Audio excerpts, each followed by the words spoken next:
This is episode 2 of our time in and around the Great Glen of Scotland, which is a geological fault line almost splitting Scotland in half. And we're off to see a few sites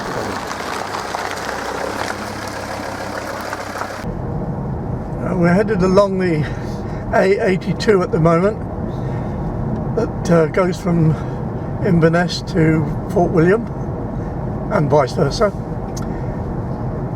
And I think we might actually get the opportunity of stopping at Locks on our way to Fort Augustus. And the loch that we're driving alongside at the moment is Loch Arkaig, all part and parcel of the Caledonian Canal. Now, this is a little track that leads down to Locks, and we're going to take a look at there. Last time I was here, the lock keeper was absent. But I've got a question for him if he's there. Or she. Or she. Well, these are the locks, and there's 2 basins, but I don't understand what the bottom set of gates is for. That's the canal going up towards Loch Ness and Inverness eventually, and down that way towards Loch Arkaig and on to Fort William. There's nobody around for me to ask, but there's the top basin, and these gates open and drop you down to that level there, and then there's another set of gates, but the water is the same level as Loch Arkaig. So why are those gates? If you are a boat fancier like me and you like being beside the locks where there's activity, there are 2 little buildings here. You call them bothies, and you can rent them and stay in them. And this one's called Bonnie, and this one's called Bra. And it's a nice setting in the woods with the canal, and up there the mountains. Very nice. Unfortunately, the weather has turned a little bit nasty and it's getting very chilly and spitting with rain. But we're on our way to Fort Augustus. Just down the corner here, we're going to cross the Caledonian Canal.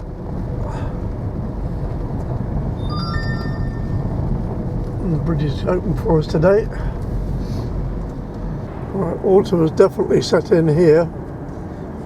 Some beautiful colours in the trees.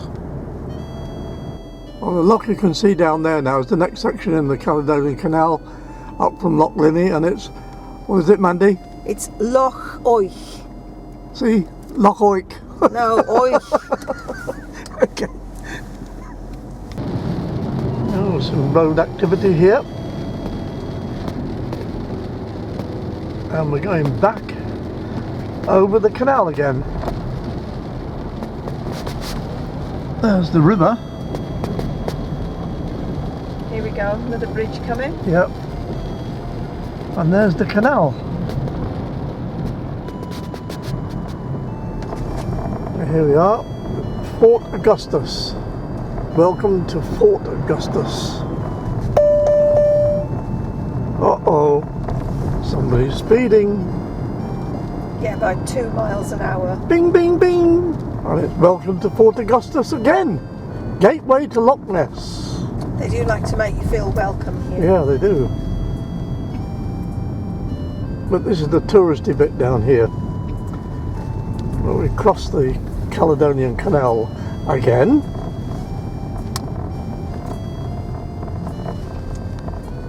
And at the end of the road here there's a car park. If we go in there, we can take a little wander. We're standing on the bridge, in the middle of the bridge in Fort Augustus, overlooking the River Oish. Upstream, there's an old railway bridge there as well. And there goes the river. downstream. It's quite a big river. This is a staircase locks that lead up from Loch Ness to Loch Arkaig. Oiki. Oish. What is it? Loch Arkaig. That's the one. Anyway, that's at the top there. And from here you can go on a Loch Ness cruise. There's the boat there, and there's one actually out there at the moment, over there somewhere. And in case you don't get to see the real Loch Ness monster, they have a replica. And you can tell this place is a tourist trap because there are so many cafes and eating places.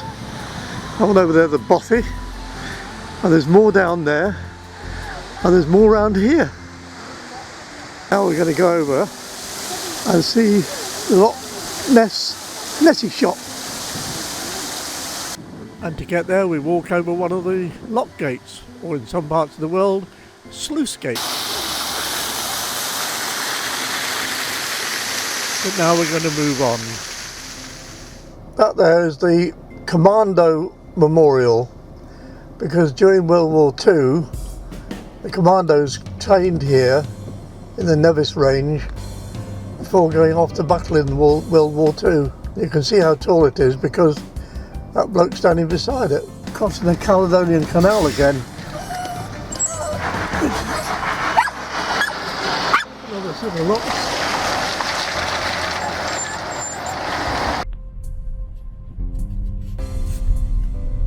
Well, we're just off to go and see another loch, Loch Arkaig. And the loch is almost at right angles to Loch Arkaig, just off the Great Glen. We'll see what we find when we get there. Loch Arkaig.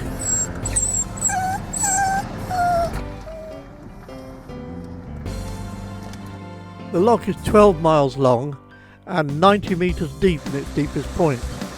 There's a lot of timber harvesting in the area as well. There goes one of the logging lorries.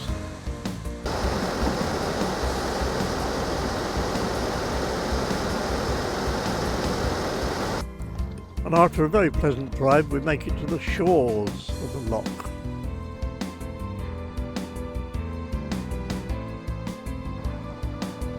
And we enjoyed some fantastic and beautiful views along here. And that presented me with a big problem: what to edit out and what to leave in. Because I don't think this video will do anything like the justice that it deserves. It's a beautiful area and well worth the 12-mile drive to the end of the road where there's a car park. You turn around and come back. But if you're ever in the area, I can highly recommend it. But before we got to the end, we were treated to a real treat. And if you hang on for just a couple of minutes, you'll see the treat that we had. And here comes the logging lorry again, this time full. He's a good driver going along these little lanes. Dramatic one, look. Oh, he's stopping for you. Somebody behind me as well.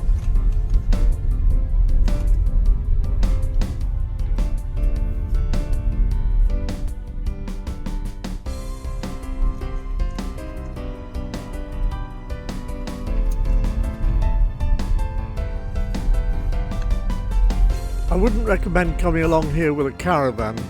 There are no campsites along this road. But if you're in a motorhome or a camper van, there are places you could stop, particularly at the end of the road where there's a car park. But it's important that you check what the latest regulations are for overnight stops, because they are fairly strict and there are rangers around. But for now, please just sit back and enjoy a little bit of the ride that we enjoyed.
And then we retreated to this. First, just the two, and then another two, and then a little bit later, a whole herd.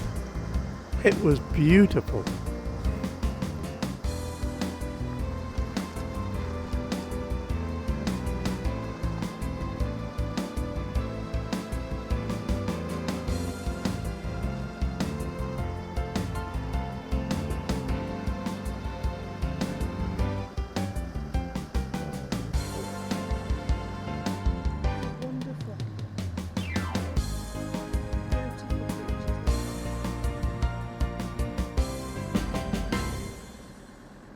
We sat watching them for ages.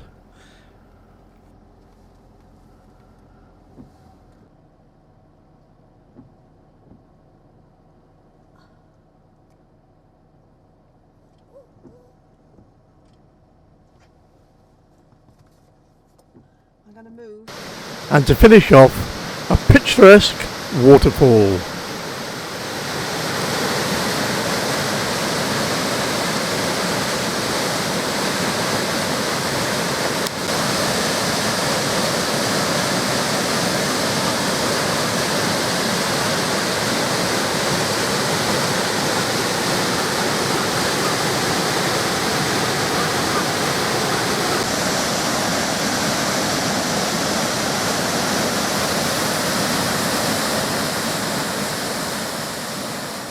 Now, before I finish editing this video, there's something I've got to mention. Those of you who subscribe and watch my videos regularly may have noticed that the jingle at the beginning of episode 1 was completely different, and the reason is I forgot to fetch my hard drive with me, and that's where I store my jingle, so I had to improvise with something else. But the couple who own the caravan that we're staying in, Kevin and Suzanne, very, very lovely couple, and I'm going to put a link in the description of this video to their website or their email address if anybody would like to rent the caravan. But Suzanne plays the saxophone, and she very, very kindly replicated my jingle using a tenor sax, and that's how it came about. So thank you ever so much, Suzanne. That was very, very kind of you, and very cheeky of me to ask you to do it, but thanks a lot. Bye.